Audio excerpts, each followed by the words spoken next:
Excuse me. Hello. Yes. How you going? Can I ask you about your Falcon? Yeah. Is he flying?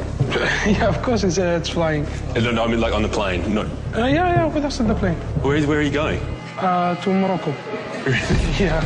It's a stupid question. Does he have identification? Like, Yeah, he has passport. Does not. Yeah, you can see it.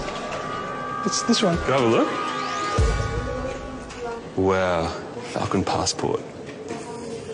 It's a male. He's from Spain. Yeah. All the different countries he's been to. This is extraordinary.